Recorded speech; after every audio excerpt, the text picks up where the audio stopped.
लोकसभा चुनावों के बाद हुए 13 सीटों के उपचुनाव में से बीजेपी 10 हार गई। अयोध्या के बाद बद्रीनाथ भी हार गई, लेकिन उत्तर प्रदेश में 10 सीटों पर होने वाला उपचुनाव अभी नहीं हुआ है। वजह क्या है? अयोध्या में ऐसा क्या है जो बद्रीनाथ तक असर हो गया? क्या इस वजह से उत्तर प्रदेश में अभी उपचुनाव इन चुनावों के साथ नहीं कराए गए, या उत्तर प्रदेश में कुछ और हो रहा है? उत्तर प्रदेश में बीजेपी के विधायक कह रहे हैं कि समाजवादी पार्टी का पीडीए अगर ऐसे ही मजबूत रहा तो 27 में बीजेपी हार जाएगी और सपा सरकार बना लेगी। उत्तर प्रदेश में बीजेपी के नेता ये कह रहे हैं कि दिल्ली वाले जल्दी हस्तक्षेप करें तभी मामला संभलेगा, वरना यहां से सरकार हाथ से जाती दिख रही है। क्या चल रहा है उत्तर प्रदेश में? आज के वीडियो में इसका विश्लेषण करेंगे। स्वागत है आप सबका 4 PM न्यूज नेटवर्क पर। मैं हूं डॉक्टर लक्ष्मण यादव और आप देख रहे हैं 4 PM न्यूज नेटवर्क। तो आज के वीडियो की शुरुआत इस खबर से हम करना चाहते हैं कि जब हम और आप बात कर रहे हैं तो पूरे देश के 13 सीटों पर विधानसभा के उपचुनाव हुए हैं और इन उपचुनावों में बीजेपी बुरी तरह से हारी है। बीजेपी और एनडीए 13 में से 10 सीटों पर हार गई। उत्तर प्रदेश में जैसे भगवान राम की नगरी कह करके राम के नाम पर राजनीति करने वाले, राम के नाम पर वोट मांगने वाले बीजेपी को जनता ने हरा दिया, वैसे ही बद्रीनाथ में भगवान के नाम पर राजनीति करने वालों को जनता ने नकार दिया। दूसरी तरफ बीजेपी है जो आज से 50 साल पीछे ले जाकर आपसे करिए संविधान हत्या दिवस मनाओ। 50 साल पीछे की राजनीति पर बात करो, सोचो, उसी में उलझे रहो। जनता कह रही है 5 साल बाद हमारे बच्चों का भविष्य क्या होगा, इस पर कब राजनीति करोगे? और इस राजनीति के खेल में बीजेपी बुरी तरह उलझती और फंसती चली जा रही है, क्योंकि संविधान की अगर हत्या हो गई तो भगवान नॉन बायोलॉजिकल भगवान से रिश्ता रखने वाले प्रधानमंत्री जी किसके सामने माथा झुकाते हैं, किसकी शपथ लेते हैं? हत्या जैसा शब्द क्या संवैधानिक ढंग से गजट नोटिफिकेशन में ला करके संविधान के साथ जोड़ना उचित है? क्या बीजेपी और आरएसएस की डिक्शनरी में हत्या, वध यही सब बचा है शब्द? और अगर हत्या हो गई तो क्या संविधान का पुनर्जन्म हुआ है जिसके माथे पर लगा रहे हैं नरेंद्र मोदी जी? ऐसे सवालों में बीजेपी उलझती जा रही है, क्योंकि संविधान विरोधी बीजेपी है, इस बात को जनता मान रही है और जनता बीजेपी के खिलाफ वोट दे रही है। जनता ने पिछले 10 साल में देखा कि संविधान को कमजोर करने के कितने रास्ते अख्तियार किए जा रहे हैं, और जो लोग दिल में मनुस्मृति रखते हैं वो दिल्ली विश्वविद्यालय में सिलेबस में मनुस्मृति देने की पैरोकारी करने लगे। कौन था जिसने संविधान बनने के समय ही उसका विरोध किया था? कौन था जिसने संविधान को हिंदू विरोधी कह करके उसका विरोध किया था? कौन था जिसने लंबे समय तक अपने मुख्यालय पर तिरंगा झंडा नहीं फहराया? कौन था जिसने अंग्रेजों का साथ दिया? कौन था जो मनुस्मृति को दिल में रखता है? कौन था जो शूद्रों को अधिकार देने के विरोध में है? कौन है जो महिलाओं को अधिकार देने के विरोध में आज भी खड़ा है और मनुस्मृति को अपना पवित्र ग्रंथ मान करके विश्वविद्यालय केंद्रीय है और उसके सिलेबस में पढ़ाना चाहता है? ये वही है जो अतीत में लौटकर 50 साल पीछे जाएगा तो 5000 साल के जुल्म, अन्याय, अत्याचार का हिसाब देते देते उस चक्रव्यूह में फंस जाएगा। और बीजेपी और आरएसएस यही कर रही है, क्योंकि वो आज के सवालों पर, आपके बच्चों के भविष्य के सवालों पर बात नहीं करना चाहती, और इसलिए बीजेपी ऐसा कर रही है ताकि वर्तमान के सवालों पर डिबेट ही ना हो।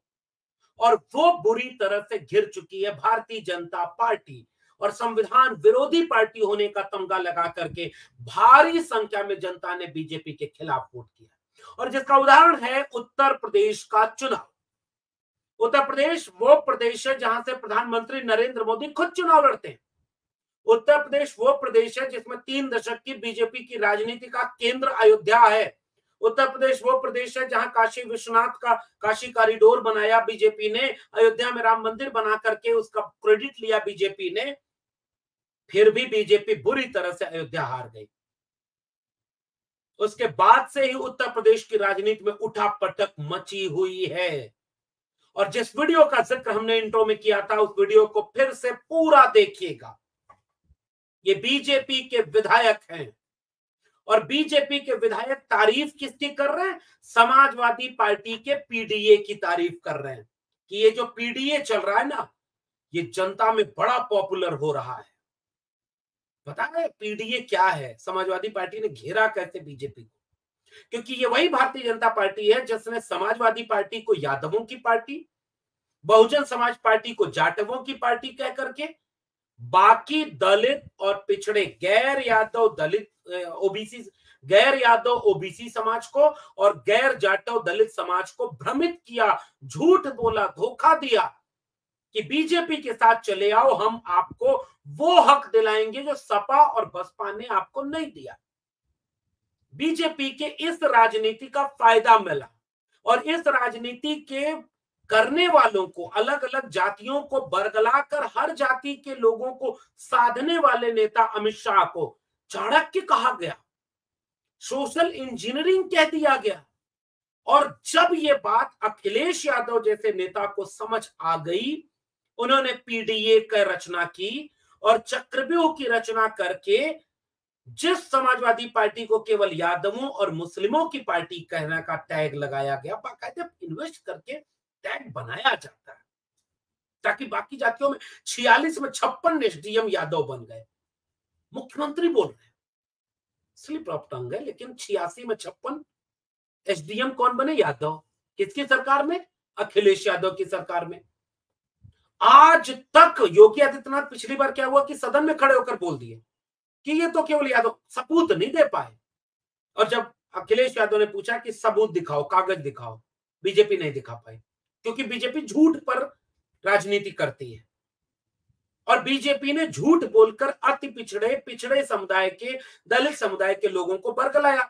इस बार संविधान बचाने के नाम पर अखिलेश यादव के पीडीए के साथ ये पूरा वोट बीजेपी का शिफ्ट हो गया समाजवादी पार्टी की तरफ, जो कि असल में बीजेपी का कोर वोट नहीं है, वो झूठ के आगोश में चला गया, भ्रम और फेक न्यूज के चलते बीजेपी की तरफ शिफ्ट हो गया था। बीजेपी ने उन्हें सरकार बनने के बाद क्या दिया? 69,000 शिक्षक भर्ती घोटाला दिया बीजेपी ने। एससी और एसटी ओबीसी का हक मारा बीजेपी ने। सारी वैकेंसीज को कॉन्ट्रैक्ट पर, ठेके पर रखकर आरक्षण को खत्म करने की कोशिश की बीजेपी ने। नौकरियां 5 साल हो गई, वैकेंसी नहीं आई, वैकेंसी आई तो पेपर लीक हुआ, पेपर लीक होने के बाद मामला कोर्ट चला गया, नौजवान अवसाद में ग्रस्त है, रो रहा है, बिलख रहा है, परिवार त्रस्त है, और ये सब काम किया बीजेपी ने। मिला तो किसी को कुछ नहीं। जनता ने संविधान विरोधी होने का टैग बीजेपी को लगाया। फिर चुनाव में प्रत्याशी बीजेपी के बोले कि 400 सीट चाहिए ताकि संविधान बदलना है। चुनाव के पहले बीजेपी के जो बड़े नेता हैं और देश के प्रधानमंत्री, उनके आर्थिक सलाहकार ने लिख के कहा संविधान बदलना है। आपके 10 साल के काम ने कहा संविधान बदलना है, तो संविधान बदलने की बात चली गई और उत्तर प्रदेश में 43 सीटें बीजेपी हार गई। तब से संतों घर में झगड़ा भारी। महात्मा कबीर बहुत पहले लिख चुके हैं कि संतों घर में झगड़ा भारी, और उत्तर प्रदेश बीजेपी के अंदर भयानक झगड़ा है और योगी आदित्यनाथ को हटा देना है।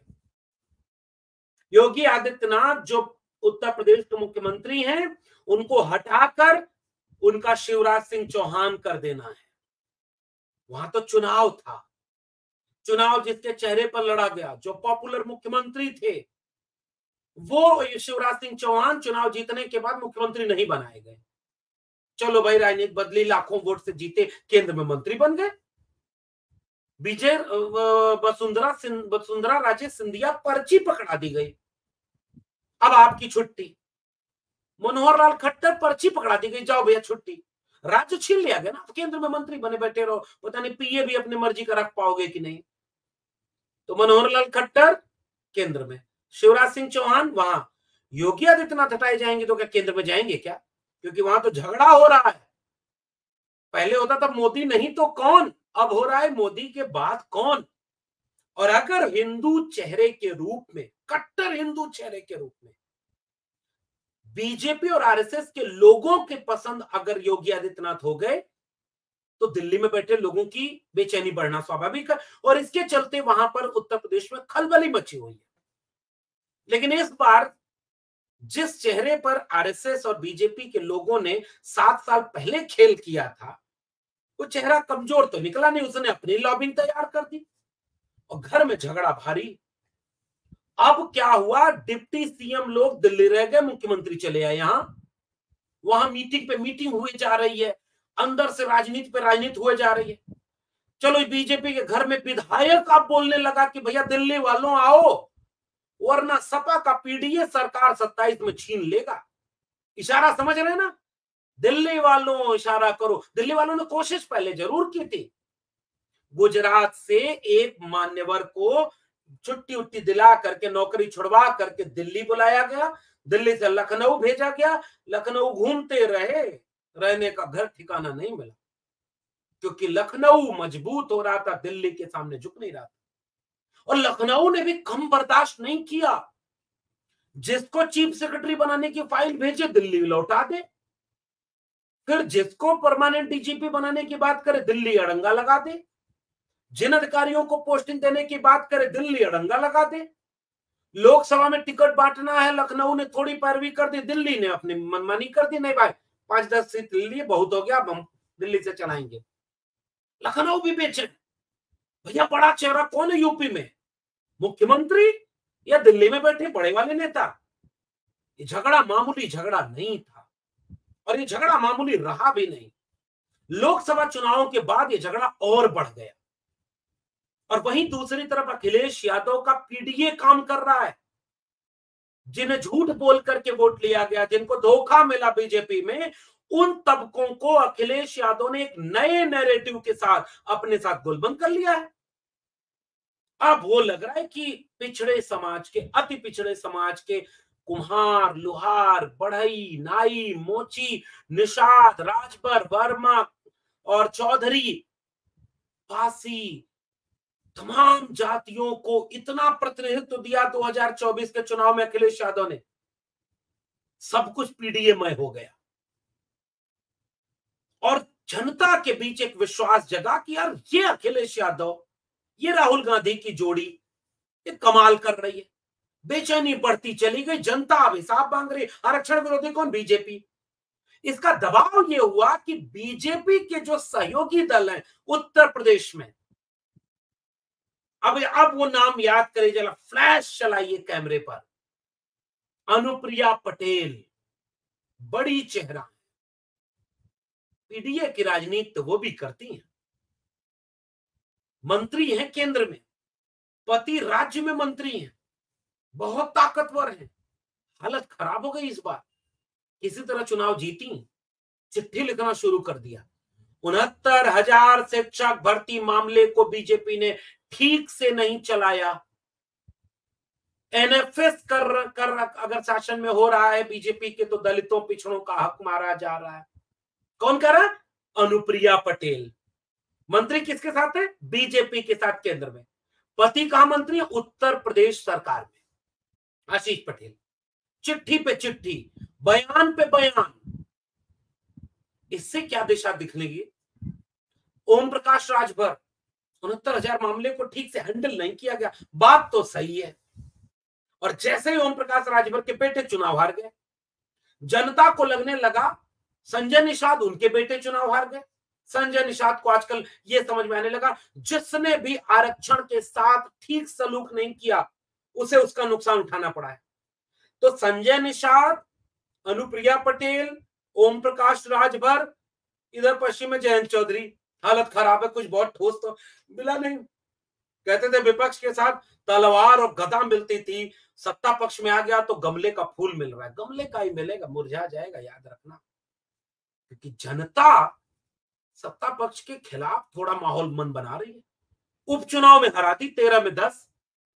अब 10 उपचुनाव होने वाला है उत्तर प्रदेश में, और अगर कहीं उत्तर प्रदेश में बीजेपी, चूंकि उपचुनाव सत्ता का चुनाव होता है, तो सत्ता के चुनाव में अगर बीजेपी ने तिकड़म किया तब तो बात अलग है, लेकिन घर का झगड़ा भारी रहा और अखिलेश यादव का पीडीए काम कर गया, जिसके आसार बहुत ज्यादा हैं। फिर ये झगड़ा कहां जाएगा? जो ये विधायक बोल रहा है कि पीडीए अगर हावी रहा तो 27 में सरकार चली जाएगी, कहीं ऐसा ना हो कि पीडीए हावी रहे और 27 के पहले सरकार बदल जाए। उत्तर प्रदेश की राजनीति में ये गुल खिल रहा है, उत्तर प्रदेश की राजनीति में इस तरह के बदलाव दिख रहे हैं। इसलिए ओम प्रकाश राजभर, अनुप्रिया पटेल, संजय निषाद, जमीन खिसकती दिख रही है, क्योंकि भाई जनता तो जागरूक है ना। आप सत्ता के साथ भी रहेंगे, मंत्री भी रहेंगे, काम भी नहीं होगा, आरक्षण भी खत्म होगा, सामाजिक न्याय लुटता रहेगा, संविधान खतरे में होता चला जाएगा, 69 शिक्षक भर्ती को न्याय नहीं मिलेगा, लखनऊ के लोगों का घर टूटेगा। कल तक मुसलमानों का घर टूट रहा था तो बड़ी बड़ी खबरें चल रही थी, क्यों घर बनवा लिया, ऐसी जगह क्यों बना लिया, घर तो टूटेगा ही। अब हिंदुओं का रोते हुए घर टूट रहा है, तो समझ में तो आ रहा होगा कि उत्तर प्रदेश में क्या हो रहा है। पूरे देश में खबर चली गई, अयोध्या में जमीन किसने खरीदी, हेडलाइन मैनेजमेंट गड़बड़ा गया है उत्तर प्रदेश का। लखनऊ से रोते बिलखते बुलडोजर बाबा से सवाल पूछती महिलाओं के वीडियो वायरल हो रहे हैं, बीजेपी के ऊपर आरोप लगाती महिलाओं के वीडियो वायरल हो रहे हैं। जो बीजेपी के सपोर्टर हैं, जो कल तक हिंदू बने थे, जिनको बड़ा मजा आया मुसलमानों घर टूट रहा है, उस पर क्यों बोलना? मनी मन थोड़ा सा छुआरा, थोड़ा मुनक्का। जलते घर को देखने वालों, फूस का छप्पर आपका है, आग के पीछे तेज हवा है, आगे मुकद्दर आपका है। उनके कत्ल पे मैं भी चुप था, मेरा नंबर अब आया, मेरे कत्ल पे आप भी चुप हो, अगला नंबर आपका। तो बीजेपी की राजनीति में हिंदुओं तक बात पहुंच गई, घर टूटने लगा, वीडियो वायरल हो। अयोध्या का है वीडियो वायरल, शिक्षक वहां पर कह रहे हैं ऑनलाइन भर्ती, बताओ कितने सरकारी कार्यालय में तुमने डिजिटल अटेंडेंस लगाई है? सारा काम बेसिक शिक्षा के मास्टरों से लोगे। जनगणना कौन करे? बेसिक शिक्षा का मास्टर, प्राइमरी का मास्टर। इलेक्शन में ड्यूटी कौन करे? प्राइमरी का मास्टर। कोई भी ट्रेनिंग प्रोग्राम हो उसमें ड्यूटी पर कौन लगा दिया जाए? प्राइमरी का मास्टर। कई कई 100 किलोमीटर दूर इंटीरियर में, जहां जाने का रास्ता नहीं, सड़कें नहीं, महिलाओं के लिए जाना सुरक्षित नहीं, ऐसी जगह पर पोस्टिंग कर दो और उसके बाद अटेंडेंस लगाओ कि कौन कितना देर पहले गया। इंफ्रास्ट्रक्चर तुमने कहां दिया? बाढ़ आ गई, स्कूल डूबा हुआ है, और सब जगह ये जो है डिजिटल डिवाइस लगा दो। सारा प्रयोग प्राइमरी के मास्टर पर।